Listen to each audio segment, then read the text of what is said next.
It was an unusually quiet afternoon. Sunlight spilled lazily through the lace curtains, dust particles dancing in the still air. I was sitting in my favorite armchair, a mug of tea warming my hands when the phone rang. The number on the screen was unfamiliar, but something compelled me to answer. "Hello," I said cautiously. A voice, hushed and urgent, whispered through the receiver. "Is she there?" For a moment I didn't understand. Then it clicked. My youngest son, the one who had always been the steady, reliable one, my pride, my little boy who had grown up dreaming of flying, was asking about his wife. "Yes, she's here," I replied, my voice calm, masking the slight hesitation that had crept in. There was a pause on the other end, a pause so long it made the hairs on my arms stand on end. Then his voice, barely audible, trembled slightly. "Impossible. She just boarded my flight." The words hit me like a stone. I felt the mug slip slightly from my fingers. My mind raced. Could it be? No, it couldn't. Not her. Not my daughter-in-law, the one I had welcomed into our family with open arms, who had always seemed so sweet, so devoted. But the certainty in my son's voice left no room for doubt. My chest tightened. The quiet room suddenly felt suffocating.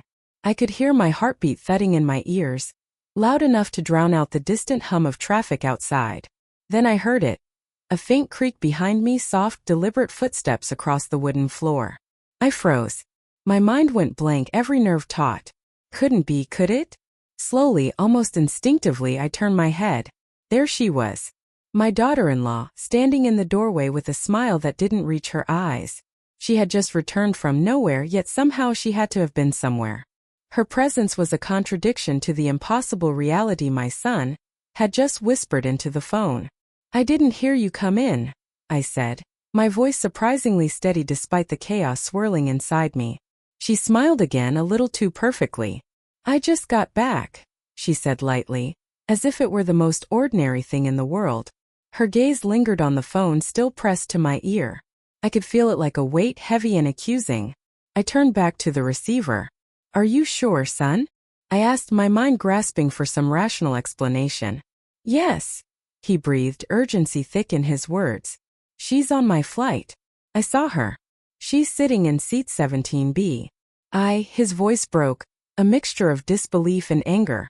"I don't understand. How?" I didn't answer. There was nothing to say, only a storm brewing in the pit of my stomach. My eyes drifted back to her, and I realized, with a sinking, horrifying clarity, that I had been betrayed in a way I hadn't imagined possible. Her hands were neatly folded in front of her, but her eyes flickered ever so slightly toward the phone. I could almost read the thought in that glance. Calculation, fear, and yet defiance.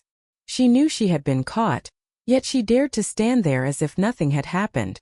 I wanted to speak, to demand an explanation, but words failed me. All I could do was sit, frozen between shock and a rising fury that felt like it could consume me whole. And then, as if the universe had decided to push me to the edge, my son whispered again, low and sharp. "Mom, you need to see this for yourself." I gripped the phone tighter, my knuckles whitening.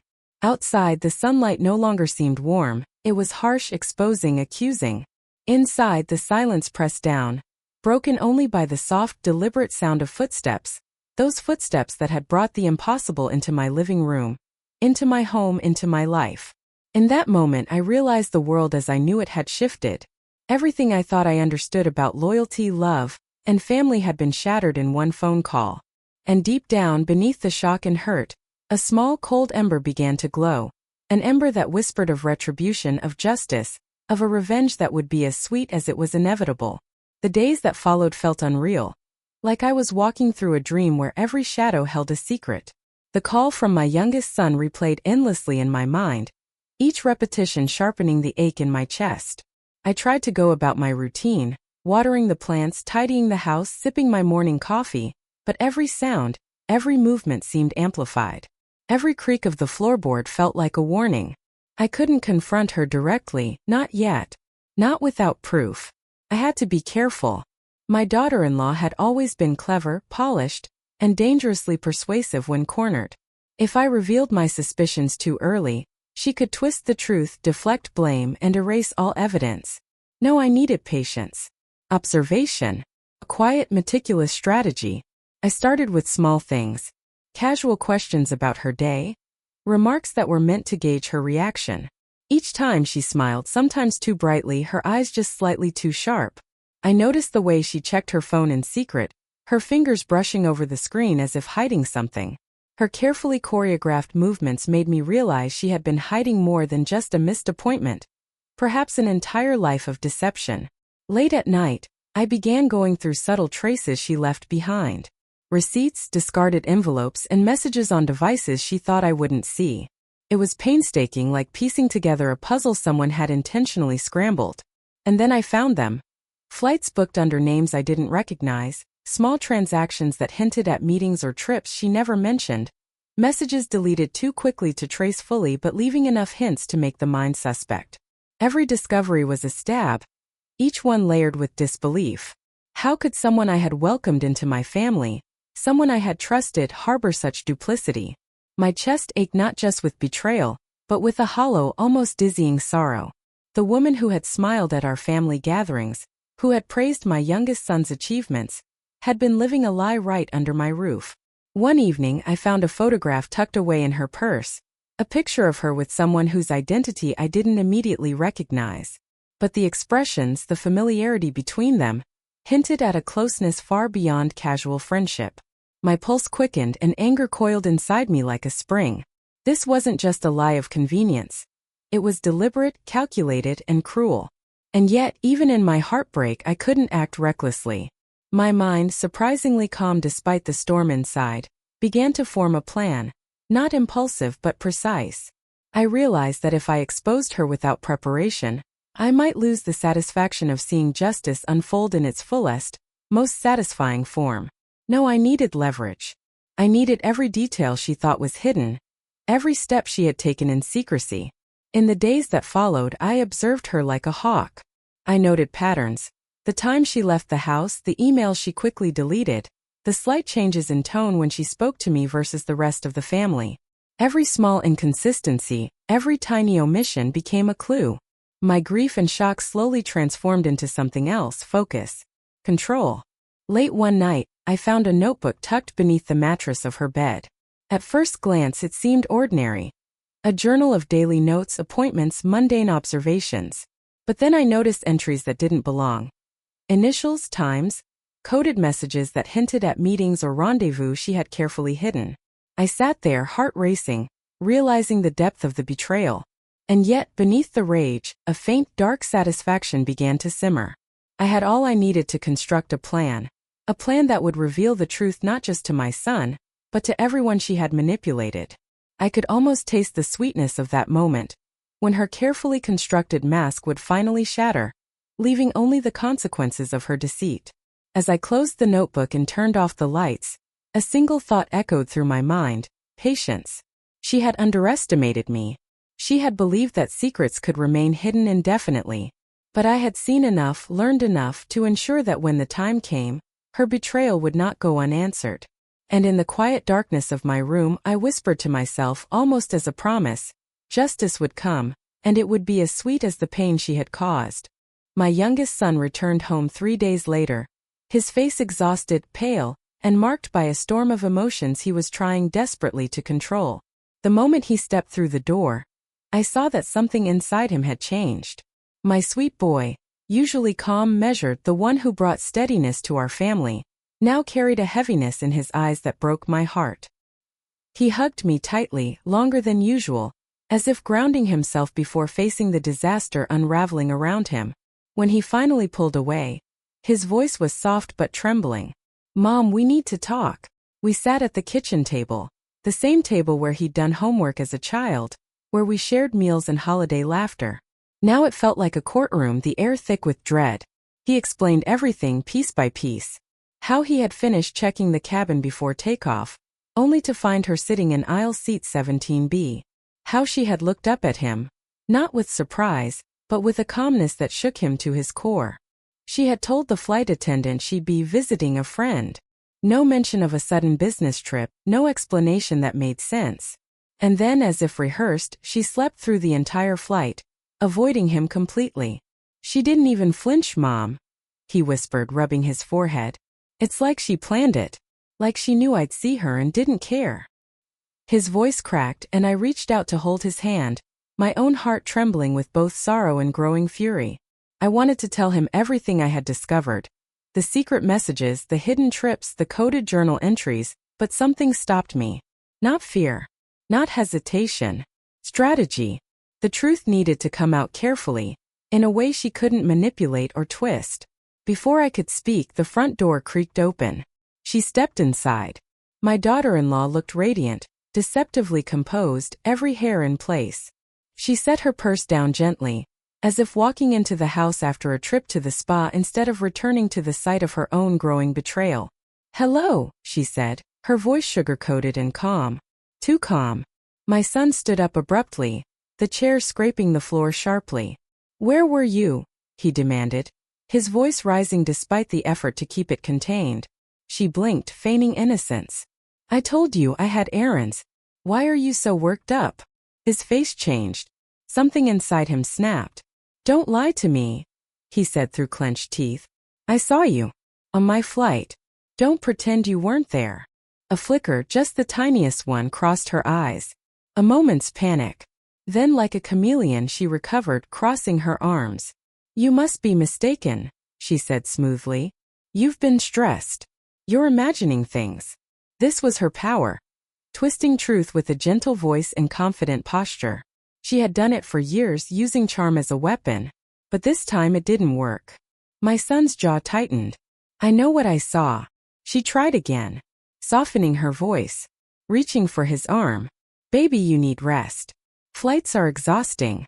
He stepped back. The gesture hit her harder than any accusation. For a moment she froze. Then her eyes flicked to me, sharp, assessing, calculating. She knew. She sensed the shift, the crumbling of her facade. Something in her gaze told me she suspected I had discovered something, and she was ready to defend herself like a cornered animal. The tension in the room thickened like fog. I finally spoke, my voice calm but firm. "Maybe it's time everything came out. All of it." She stiffened. A flash of fear, raw, unguarded, pierced through her mask. She swallowed hard, her fingers tightening around the strap of her purse. "What do you mean?" she whispered. But she knew. We all knew. The delicate web of lies she had woven for so long was beginning to tear apart, thread by fragile thread. And beneath the surface, beneath the heartbreak and confusion, something dark and patient stirred within me. The readiness for the next step.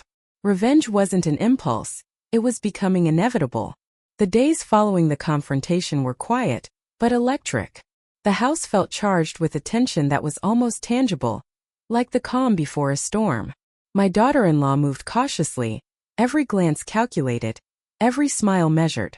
She was fully aware that the walls we lived in were no longer hers to command. Her charm, once a shield, now seemed brittle, fragile. And I felt an unexpected calm. The storm of betrayal was behind me, replaced by clarity, control, and the patient satisfaction of watching justice unfold. I had spent every moment carefully planning. Revenge was not about haste, it was about precision. Every secret she had hidden, every lie she had told, had been meticulously documented. Her web of deceit would unravel not in anger, not in confrontation, but in a way that would leave her no power to manipulate or deny it. The first step was subtle. I began dropping hints, casual remarks about flights, chance mentions of my youngest son noticing unusual activity, veiled comments about loyalty and trust. Each word was like a threat tugging at her nerves.